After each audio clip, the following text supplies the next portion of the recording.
ஜெபிப்போம். எங்களை நேசிக்கிற நல்ல ஆண்டவரே, இந்த கால வேளையில ஒளியின் பிள்ளைகளாக எங்களை மாற்றினீரே. அந்த ஒளியை ஆண்டவரை நாங்கள் பிரதிபலிக்க உங்களுடைய மறைபொருளை எங்களுக்கு வெளிப்படுத்தி உங்களுடைய ஞானத்தையும் அறிவையும் தரும்படியா நாங்கள் செபிக்கிறோம். இந்த நாளில் ஆண்டவர் இந்த 64ஆம் சங்கீதத்தை நாங்கள் தியானிக்க எங்களுக்கு உதவி செய்தீரே, காலை நேரத்தை கொடுத்தீரே, உங்களுக்கு ஸ்தோத்திரம். எங்களை சோதனைக்கு உட்பட பண்ணாமல் தீமை நின்று எங்களை ரட்சித்துக் கொள்ளும். ராஜ்யம் வல்லமை மகிமையும் என்றென்றைக்கும் உம்முடையவைகளே. கர்த்தர் இந்த வசனங்களை ஆசீர்வதிப்பாராக. இயேசு கிறிஸ்து மூலமாய் ஜெபிக்கிறோம் எங்க நல்ல பிதாவே, ஆமென் ஆமென். கர்த்தருக்கு ஸ்தோத்திரம்.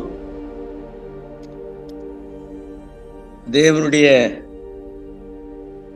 தாசர்களே, தேவ வார்த்தை கேட்டுக்கொண்டிருக்கிற சகோதர சகோதரர்களுக்கு கிறிஸ்துவின் மூலமாய் நன்றியை தெரிவித்துக் கொள்கிறோம். இந்த கால வேளையில கர்த்தருடைய சமூகத்துல நாம் தியானிக்கிற வசனம் 64ஆம் சங்கீதம். இந்த சங்கீதத்துக்கு ஒரு தலைப்பு கொடுக்கப்பட்டிருக்கிறது. 1 to 10 வரை நாம் பார்க்கும்போது, தன்னுடைய எதிராளிகளின் சூழ்ச்சிகளுக்கும் மோசடிக்கும் காப்பாற்றும்படிக்கு தேவனை நோக்கி சங்கீதக்காரன் ஜெபிக்கிறான் என்று போடப்பட்டிருக்கிறது. நாமும் இன்றைக்கு நம்முடைய வாழ்க்கையில அதிகாலையில் எழுந்து நம்முடைய மக்களுக்காகவும் நம்முடைய கூடாரங்களுக்கு வாதைகள் பொல்லாப்புகள் எதுவும் நேரிடாதபடியாக தேவனுடைய வசனம் நமக்கு மதிலாக இருக்க வேண்டும் என்று ஜெபித்து விட்டு வந்திருக்கிறோம். இந்த கால வேளையில இந்த தாவீதினுடைய வாழ்க்கையில அநேக உபத்திரங்களை சந்திக்க வேண்டியதா இருந்ததுனால்தான் அவர் அதிகாலையில் எழுந்து அநேக சங்கீதங்களை எழுதி தன்னுடைய துயரங்களையும் துக்கங்களையும் ஆண்டவருக்கு முன்பாக வெளிப்படுத்தக்கூடியவராக இருக்கின்றார் என்பதை நாம் அந்த வசனங்கள் மூலமாய் அறிந்திருக்கிறோம். அதிகாலையில் அவர் சொல்ற வார்த்தை, ஆண்டவரே இந்த என்னுடைய விண்ணப்பத்தை நீங்க கேளுங்க அப்படின்னு கேட்க. இன்றைக்கு நம்முடைய வாழ்க்கையில நம்முடைய சஞ்சலங்கள், நம்முடைய துக்கங்கள், நம்முடைய கஷ்டங்கள் வரும் பொழுது யாரிடத்துல நாம் கேட்கிறோம்? இதையெல்லாம் தீர்த்து உலகம் கொடுக்காத சமாதானத்தை கொடுத்து ஆதரித்து அரவணைத்து பாதுகாக்கிற வானத்தையும் பூமியும் படைத்த தேவனிடத்துல கேட்கிறோமா? அல்லது கொஞ்ச நேரம் தோன்றி கொஞ்ச நேரம் மறைந்து போகிற மக்களிடத்துல போய் நாம் கேட்டு கொஞ்ச நேரம் மனச நிம்மதியை செய்து கொள்ளுகிறோமா? நிரந்தர சமாதானத்தை பெறுகிறோமா என்பதை தாவீது மூலமாய் நமக்கு வெளிப்படுத்துகிறார். ஆனா தாவீதுக்கு ஏற்படுகிற கஷ்டங்கள் 1 அல்ல 2 அல்ல. வீடும் சத்துருதான், வெளியவும் சத்துருதான், மக்களாலும் சத்துருதான். எல்லா சூழ்ச்சிகள் அவர் மேல கொண்டு வராங்க. எப்பொழுதும் அவருடைய வாழ்க்கையில ஓடிக்கொண்டே இருக்கிற வாழ்க்கையாக இருக்கிறது. ஆகையினாலதான் அவர் அறிந்து கொண்ட, அவர் தெரிந்து கொண்ட மிக முக்கியமான காரியம், தேவ சமூகத்துல அமர்ந்து தன்னுடைய வாழ்க்கையை குறித்து தேவனுக்கு முழுவதுமாய் ஒப்பு கொடுக்கிற வாழ்க்கை அவரிடத்தில் இருந்ததுனால்தான் அவர் வெற்றி அடைந்தார். இந்த கால வேளையில கூட நாம் பார்க்கிறோம். சங்கீதத்துல நம்ம 142ஆம் சங்கீதத்துல அவர் சொல்றாரு, அவருக்கு முன்பாக நான் கர்த்தரை நோக்கி கூப்பிடுறேன், கர்த்தரிடத்துல நான் கேட்கிறேன், அதுவும் நான் சத்தமிட்டு அவரிடத்துல கேட்டு அவருக்கு முன்பாக என்னுடைய சஞ்சலத்தை ஊற்றுகிறேன், அவருக்கு முன்பாக என் நெருக்கத்தை நான் அறிக்கையிட்டே கொண்டிருக்கிறேன் அப்படின்னு சொல்லி தேவனிடத்துல ஒப்பு கொடுக்கிறேன். பிரியமானவர்களே, இந்த வாழ்க்கையில நாம் பார்க்கும்போது 64 1 to 10 வரை தலைப்புகள் கொடுக்கப்பட்டிருக்கு. வசனங்களை பார்க்கிற அந்த 64ல துன்மார்கனும் தேவனும் ஒன்று சேர்ந்து அந்த துன்மார்கனுக்காக ஒரு ஜெபிக்க கூடியவராக இருக்கிறதுனால வல்லமை வெற்றியை தருகிறது.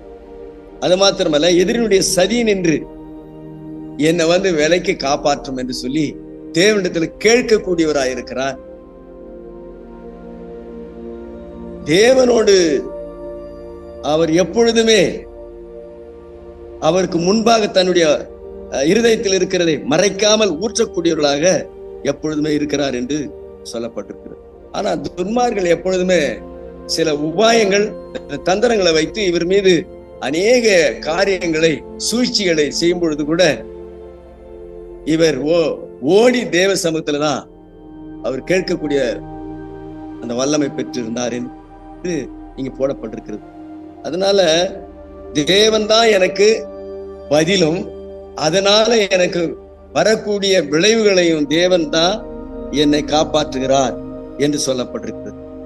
அப்போ உண்மையாகவே இவர் தேவனுடைய திட்டங்களை அறிந்திருந்ததுனால தானே எனக்கு எப்பேற்பட்ட ஆபத்துகள் வந்தாலும், எப்பேற்பட்ட சூழ்ச்சிகள் அவர் மேல செய்தாலும், தன்னுடைய மகன் சூழ்ச்சி, தன்னுடைய அந்நியர்களுடைய சூழ்ச்சி, மக்களால் சூழ்ச்சிகள், அப்படியெல்லாம் செய்யும் பொழுது கூட இவர் கர்த்தரை அண்டி அவர் பாதத்தில் அமர்ந்து இருக்கிற சங்கீதம் தான் இந்த சங்கீதத்தை குறித்து நமக்கும் இவைகளை கொடுத்திருக்கிறார். எல்லா துன்மார்களும் எப்பொழுது பார்த்தாலும் தீமை செய்யறது, அந்த தீமை செய்யற திட்டத்திலேயே துன்மார்கள் தங்கள் நேரத்தை பெரும்பகுதியே செலவழிக்கின்றனர். எப்பொழுதுமே துன்மார்களுடைய யோசனை தான் இருக்கும். அந்த ஆலோசனைப்படிதான் அவன் அநேகரை துன்பப்படுத்தி அநேகருடைய துக்கங்களை கொடுத்து சந்தோஷப்படுகிறவனா இருக்கிறான். ஆகவே துன்மார்கனை விட்டு விலக வேண்டும் என்று சொன்னால் தாவீது என்பவர் அவரை நாடி அவரிடத்துல அவருடைய குறைகளை, குற்றங்களை, அவருடைய பாவங்களை, அவருடைய துக்கங்களை எல்லாம் ஊற்றும் பொழுது தேவன் அவரை மன்னித்து வல்லமையாக பயன்படுத்துகிறார் என்று சொல்லப்பட்டது. துன்மார்களுடைய ஆலோசனை அவனுடைய வெற்றியை செய்வதற்காக. ஆனா தேவனுடைய பிள்ளைகள் ஆலோசனை எப்படி இருக்கும்? தாவீதை போலதான் வேதத்துல அதில் உள்ள கருத்துகளையும், கர்த்தரை பற்றி கருத்துகளையும், எப்படி நாம் ஊழியம் செய்யலாம், எப்படி நாம் எவ்வாறு மற்றவர்களுக்கு உதவலாம் என்பதை சிந்தித்து அவற்றுடனே நேரத்தை செலவிட வேண்டுமா இருக்கிறது. அது போலதான் தாவீது என்ன செய்யணும், அவர் அடிக்கிறதா அல்லது சண்டையிடுறதா அல்ல ஈட்டி எடுக்கிறதா கத்தி எடுக்கிறதா என்று சதி செய்வர்களால, அவருக்கு துன்பத்தை கொடுக்கலால, அவருக்கு துயரத்தை கொடுக்கலால அதை செய்யவில்லை. தேவனுடைய ஆயுதம் எல்லாம் இந்த தேவனுடைய வார்த்தையின்படி அவருடைய சமூகத்தில் அமர்ந்து அவருக்கு இருக்கிற எல்லா குறைகளையும் நிறைவு செய்கிற ஆண்டோடத்துல அவர் தன்னை ஒப்பு கொடுக்கிறவராக இந்த கால வேளையில் இந்த சங்கீதத்தை நான் பார்த்து கொண்டிருக்கேன்.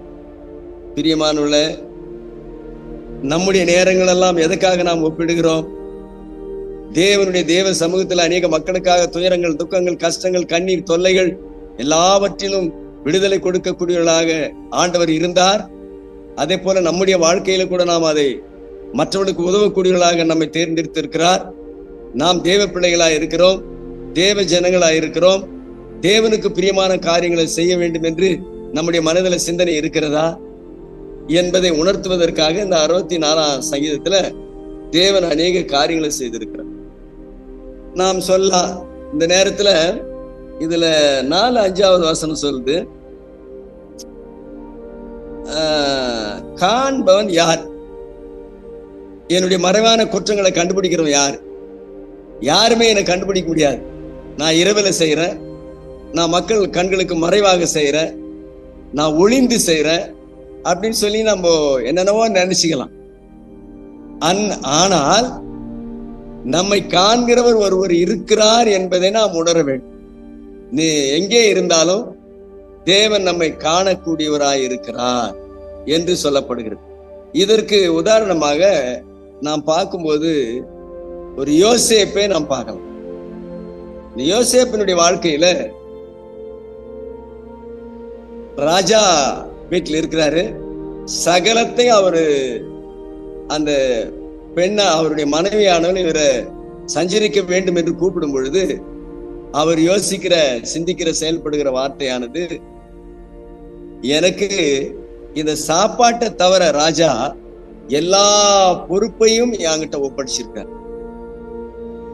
இவ்வளவு பொறுப்புள்ள நான் அவருக்கு துரோகம் செய்வது எப்படி என்று அவர் மனதில் வைத்து என்னோடு நீ கூட இருக்க வேண்டும் என்று கூப்பிட்டா ஆண்டவர் என்னை பார்த்து கொண்டிருக்கிறார். ஆண்டவர் எப்படியெல்லாம் என்னுடைய துயரங்கள் இருந்து துக்கங்கள் எல்லாம் இருந்து அவர்கள் எல்லாம் காப்பாற்றி என்னை கொண்டு வந்து என்னை அநேக பதவிகளில உயர்த்தி ஒரு ராஜாவை போல அமர்த்தின அவருடைய குடும்பத்திற்கு நான் எப்படி செய்வது? என்னை தேவன் காண்கிறவராயிருக்கிறார் என்று சொல்லி அவர் அந்த பாவத்தை விட்டு ஓடிவிடு. இப்போ யார் என்ன இந்த உலகத்துல பார்த்தாலும் மக்கள் மறந்துடுவாங்க, ஜனங்களை மறந்துடுவாங்க. ஆனா தேவன் ஒரு பொழுதும் மறக்கவே மாட்டார்.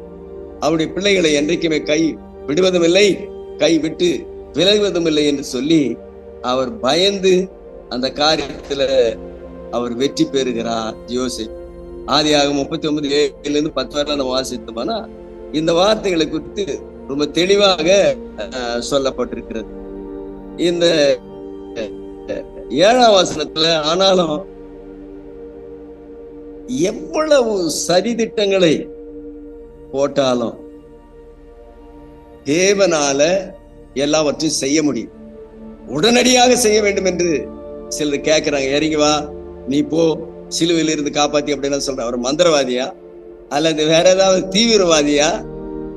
அல்லது அப்படி இருந்தா திடீர்னு என்று இறங்க, திடீர்னு எதுன்னு செய்யலாம். ஆனா அவரு எல்லாமே முடியும், திடீர்னு இறங்க முடியும். ஆனா மனிதனுடைய கண்கள், அவருடைய இருதயங்கள் அவருடைய உணரும்படியாக தேவன் மரத்துல தூங்கினார், ரத்த வெள்ளத்தூள் எல்லாவற்றையும் சகிக்கக்கூடிய தன்மை உடையவர் தான் வானத்தையும் பூமியும் படைத்த சர்வ வல்லவராகிய கடவுள் என்று இந்த மனக்கண்கள் உடையும்படியாய் சதிசெயர்கள் பரிசெயர்கள் தீட்டுகிற திட்டத்தை அவர் காண வேண்டும் என்று சொன்னார். பார்க்க வேண்டாம் அவர். ஆகினால்தான் அவர் வெளிப்படையாக எல்லாவற்றையும் செய்தார். பரிசெயனுக்கு கொலை செய்ய வேண்டும் என்று சொல்லி சொல்லாத குற்றங்களை வைத்துக் கொண்டு அவர் சொல்லும் பொழுது அவர் எல்லாவற்றிலும் உண்மையாயிருந்தார், உத்தமாய் நடந்தார். அவர் உண்மையுள்ளவர்களுக்கு பாதுகாவலராக இருக்கிறார், உத்தமர்களுக்கு அவர் துணையாக இருக்கிறார். அதுதான் தாவீதுடைய வாழ்க்கையில அவர் அனுபவித்து இந்த சங்கீதத்தை எழுதி இந்த சங்கீதத்தில் இருக்கிற உண்மையான கருத்துக்களை மற்ற மக்கள் அதை புரிந்து கொண்டு அதன்படி செயல்பட்டால் இதே உத்தமத்தில் அவர்கள் நடக்க முடியும் என்பது உறுதியாக தான் அந்த சங்கீதம் எழுதப்பட்டிருக்கிறது என்று நாம் பார்க்கிறோம். ஆனா தேவனால திடீர்னு கூட சந்திக்க முடியும், திடீர்னு கூட சொல்ல முடியும். இப்போ நீங்க மார்க் எழுதின சுவிசேஷத்தில் நாம் பார்க்கும் பொழுது எல்லாமே உடனடியாக நடந்தது. கொஞ்ச நேரம் இரு, நோய்வாய்ப்பட்டவனு சுகமாகன்னு சொல்றாரு, இல்ல கொஞ்ச நேரம் பொறுத்து சுகமாகறோம் அப்படின்னு சொல்ற. குருடனை சுகமாக்குறாரு, இல்ல ஒரு 2 மணி நேரம் பொறுத்து குருடு சுகமாகட்டும் அப்படின்னு சொல்றோம். உடனே உடனே உடனே உடனே உடனே உடனே என்று எல்லாமே நடந்தது. ஏன் அந்த மக்களுக்கு அது புரியவில்லை? சதி திட்டம் தான், மோசமான குற்றங்களை அவர் மேல் வைப்பதுதான் அவருடைய மக்களுடைய திட்டங்களாக இருந்தது, இந்த ராஜாக்களுடைய திட்டமாக இருந்தது. அதனால எவ்வளவு வேண்டுமானாலும் ஆண்டவரால் செய்ய முடியும். ஆனா அவர் அப்படி செய்கிறவர் அல்ல. தேவனுடைய ராஜ்யம் நிலைத்திருப்பதற்காக, நித்திய வாழ்வை அடைவதற்காக சகலத்தையும் அவர் சகிக்கக்கூடியவராக இருந்தார்.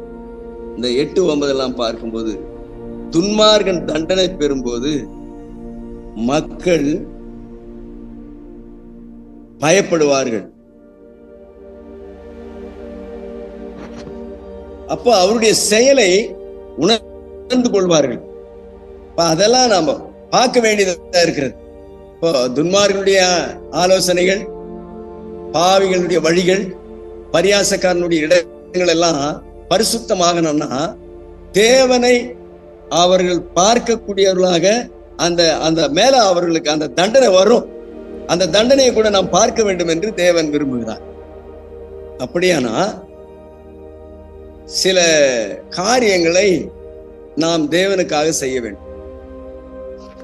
அப்படின்னா சாத்தானுடைய பிள்ளைகள் வைக்கிற அவனுடைய கோட்டை சதி திட்டங்கள் தீட்டுவதும், கோபாகினியை கொடுப்பதும், உண்மையை அழிப்பதும், இப்பேற்பட்ட துன்மார்க்க குணங்கள் தான் அவங்ககிட்ட இருக்கும். அதை அழிப்பதற்கு நாம் சரியான வழியை பின்பற்றக்கூடியவர்களாய் இருந்தால்தான் மார்க்கில் சொல்லப்படுகிறது, பலவானை முந்தி கட்டினால் ஒழிய அவனுடைய பலத்தை நாம் உடைக்க முடியாது. எப்படி அந்த பலவானை நாம் கட்டுறது? எப்படி இந்த உலகத்தை ஆளுகிற சாத்தானுடைய அதிகாரத்தை அழிப்பது? அசுத்தாவிகளின் கூட்டத்தை எப்படி முறியடிப்பது என்பதை நாம் முதல்ல பார்க்கணும். அப்பதான் நம்ம தேவனுடைய திட்டத்தை, தேவனுடைய அனுபவங்கள் நம்ம மேல வரும். இப்ப நாம் பார்க்கும் பொழுது நமக்கும் தேவன் அநேக காரியங்களை கொடுத்திருக்கிறார். சர்வ வல்லமை உள்ள தேவன். நம்ம எபேசியர்ல 6ஆம் அதிகாரத்துல 12 நாம் பார்க்கும்போது, இந்த சாத்தானுடைய சதி திட்டங்களை அழிக்க வேண்டுமானால், இந்த கோபக்காரர்கள் சூழ்ச்சி செய்கிறவர்கள் இவரெல்லாம் உடைக்கப்பட்டு நன்மையான காரியங்களை செய்ய வேண்டுமானால், நமக்கு தேவன் கொடுத்திருக்கிற சர்வ வல்லமையை நாம் பயன்படுத்த வேண்டும். இங்க சொல்றாரு, அதிகாலையில நான் தேவனை தேடினேன், அவரை நான் கண்டுபிடித்தேன். அவர் சகலத்தையும் எனக்கு நன்மையாக மாற்றினார். என்னுடைய துன்பங்கள், என்னுடைய துயரங்கள், என்னுடைய கஷ்டங்கள், என்னுடைய கண்ணீர் எல்லாவற்றையும் துடைத்து யாரு கொடுக்காத ஆறுதலை கொடுத்து எனக்கு தேறுதலாக மாற்றினார். என் தேவனை நான் தொழுது கொள்ளுவேன் என்று சங்கீதக்காரன் சொல்றார். இன்றைக்கு நம்முடைய வாழ்க்கையில கூட நாம் எல்லாவற்றையும் சதி திட்டங்களை, சாத்தானுடைய திட்டங்களை அழிக்க வேண்டும் என்று சொன்னால், நாம் சர்வாயுதம் என்னும் வர்க்கத்தை தரித்து கொள்ளக்கூடியவர்களாக இருக்க வேண்டும் என்று ஆண்டவர் நமக்கு திட்டத்தை உற்பத்தி செய்திருக்கிறார். அதன்படி நாம் செய்ய வேண்டும் என்று தேவன் நமக்கு கற்றுக் கொடுத்திருக்கிறார். நம்ம எபேசியர்ல 6ஆம் அதிகாரத்துல 12ஆம் வசனத்துல சொல்லு,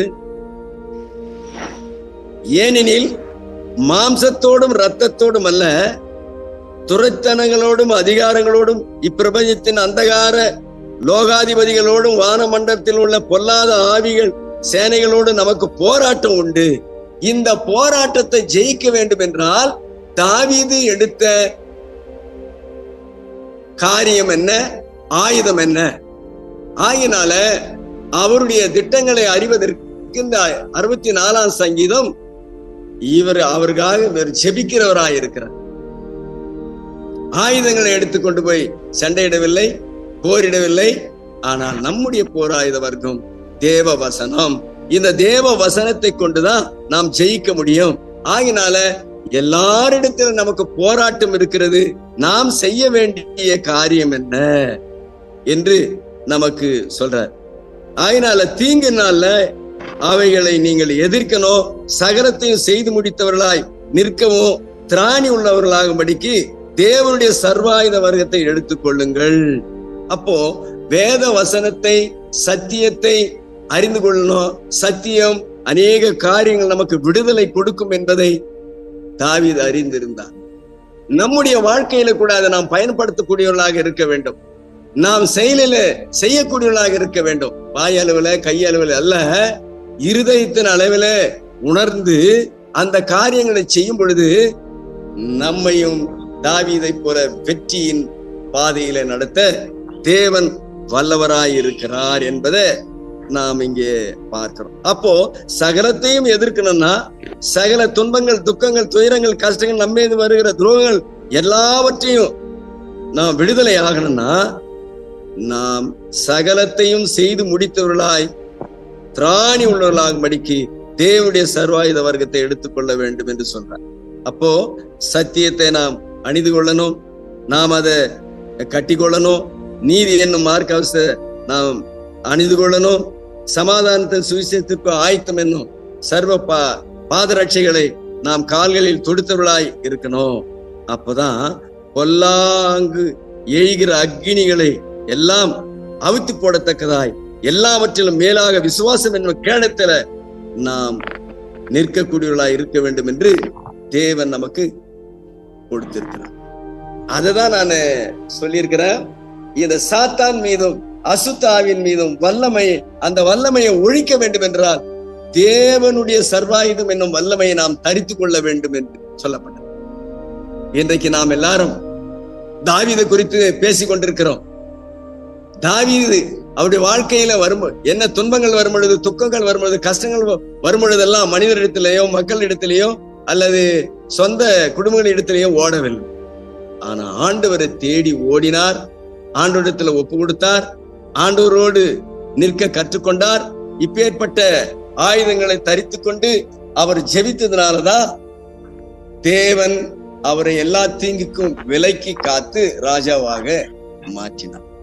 பிரியமானவர்களே, இந்த கால வேளையில துன்மார்கன் எவ்வளவு சூழ்ச்சி செய்கிறான், துன்மார்களோடு எவ்வளவு பொல்லாங்க இந்த உலகம் நிறைந்திருக்கிறது. இவைகளெல்லாம் ஜெயிக்க ஒரே ஒரு ஆயுதம் தேவனுடைய வசனமே தவிர வேறு ஒன்றினாலும் அந்த சர்வாயுதத்தினாலதான், அந்த சத்தியத்தினாலதான் நாம் இவங்களெல்லாம் ஜெயிக்க முடியும். அதை எப்படி அடைவது என்று தாவீது நமக்கு கற்றுக் கொடுத்திருக்கிறார். அதிகாலையிலே தேடினார், துன்பம் வரும்போது ஓடினார், துயரம் வரும்போது ஓடினார், துக்கங்கள் வரும்பொழுது தேவனுடைய சமூகத்துக்கு ஓடி தன்னை அர்ப்பணித்து முழுவதுமாக ஒப்பு கொடுத்து தேவனிடத்துல கேட்டு அந்த வல்லமையை பெற்றுக்கொண்டு அதை அநேகருக்கு பிரத்யோகம் செய்தார். இன்றைக்கு நம்முடைய வாழ்க்கையில இப்பேற்பட்ட வாழ்க்கை இருக்கிறதா? சோம்பேறித்தனமா இருக்கிறோமா? அஜாக்கிரதை உள்ளவர்களா இருக்கிறோமா? தேவனை தேடாதவர்களா இருக்கிறோமா? அல்லது வாயாளர்களை சொல்லி கையாளர்களை சொல்லி இருதயத்துல உணராதவர்களா இருக்கிறோமா? ஆகவே இருதயம் என்பது தேவனுக்கு பிரியமான இது. அங்கேதான் தேவன் தங்க பார்த்து கொண்டிருக்கிறார். இந்த கால வேளையில கர்த்தருடைய சமூகத்துல அமர்ந்திருக்கிற நாம், தேவ சமூகத்துல பேசிக்கொண்டிருக்கிற நாம், தேவ திட்டங்களை அறிந்தவர்களாக செயல்பட வேண்டும். ஆகையினாலதான் தாவீது நமக்கு முன்மாதிரியாக இருக்கிறார். அவரு சொன்னதெல்லாம் நம்ம பார்த்திருக்கிறோம். அவரு எப்படி என்ன விண்ணப்பம் பண்றாரு? சத்துருக்கள் வரும் பயத்தை நீக்கி என்னுடைய பிராணனை நீங்க காத்துக் கொள்ளுங்க ஆண்டவர் அப்படின்னு சொல்லிக்காரு. அதனால இன்றைக்கு நாம் யாரிடத்துல இருக்கிறோம், நாம் யாரிடத்துல பேசிக்கொண்டிருக்கிறோம்? அதனால இந்த சத்தியம் என்னும் வார்க்கட்சியை அணிந்தவர்களாக சத்தியத்தில் இருக்கிற ஒவ்வொரு மரபொருளையும் வெளிப்படுத்தி அநேக மக்களுக்கு நாம் சுவிசேஷத்தை அறிவித்து அழிந்து கொண்டிருக்கிற ஆத்துமாக்களை அழியாத ராஜ்யத்துக்கு திருப்புவதை தவிர வேறொன்றும் நமக்கு தேவன் கொடுக்கப்படவில்லை. இதுதான் சத்தியம், இதுதான் தேவனுடைய வார்த்தை. ஆகையினாலதான் நாம் உத்தமத்துல நடப்போம், உண்மையாய் இருப்போம். அப்போ யாருக்கு தேவன் பாதுகாவலர்? உண்மை உள்ளவர்களுக்கு தேவன் பாதுகாவலராய் இருக்கிறார். அண்ணன் ஒரு வசனம், என்னுடைய வாழ்க்கையில ஏதோ துன்பங்கள் வந்தது, துயரங்கள் வந்தது, துக்கங்கள் வந்தது, ஹாஸ்பிட்டல் இப்படி எல்லாம் வந்தது. அண்ணன் சொன்ன ஒரு வார்த்தை, யாருமே இல்லை இரவு நேரம். அந்த வார்த்தையை எனக்கு சொன்ன தலைமை போதகர், அவரு சொன்ன வார்த்தை நீதிமொழிகள் 18:10. ஆண்டவர் எனக்கு துர்க்கமாய் இருக்கிறார், நீதிமான்கள் அதுக்குள்ள ஓடி சுகித்திருப்பார்கள், பயப்படாத தம்பி அப்படின்னு சொன்ன. உலகம் சொல்ற மாதிரியா, மக்கள் சொல்ற மாதிரியா, அல்லது யாரும் சொல்ற மாதிரியே இல்லை. தேவன் சொல்வதை போல அன்னம் கொடுத்த வார்த்தை. அவர் பலத்த துர்க்கம், அதை நீங்க நம்ம பிடித்துக் கொள்ள வேண்டும். அதுலதான் நாம் வாசம் பண்ணோம். அப்பதான் அவர் சிறகுகளால மூடி நம்மை பாதுகாத்து மற்றவர்களுக்கும் பாதுகாப்பை கொடுத்து நம்மை ஆசீர்வதிப்பார். உண்மை உலகம் கர்த்தருக்கு என்று ஜீவிப்போம், கர்த்தரோடு வாழ்வோம், அநேக காரியங்களை அநேக மக்களுக்கு கற்றுக் கொடுப்போம். நாம் பிராணனை மாய்த்துக் கொள்வோம். கர்த்தர் நம்மோடு கொடுத்து நம்ம வழி நடத்துவார். நாம் ஜெபிப்போம். அன்புள்ள நல்ல ஆண்டவரே, இந்த அருமையான வேலைக்காக நன்றியோடு துதிக்கிறோம், சோத்திரிக்கிறோம், கனப்படுத்து. ஆண்டவரே, இப்பொழுது கூட தாவீதுனுடைய சங்கீதத்தை நாம் பார்க்கும் பொழுது துன்மார்களுடைய சூழ்ச்சி செய்கிறவர்களுக்கு, அவருக்கு விரோதமாய் எழும்புகிற அநேக காரியங்களுக்கு அவர் தேவ சமூகத்துல ஜெபிக்கக்கூடியவராய், துதிக்கக்கூடியவராய், ஆண்டவரை குறித்து பேசக்கூடியவராய், விண்ணப்பம் செய்யக்கூடியவராய் இருந்ததுனால சகலத்தையும் தேவன் அவருக்கு வெற்றி வெற்றி வெற்றி மேல் வெற்றியை தந்தார்.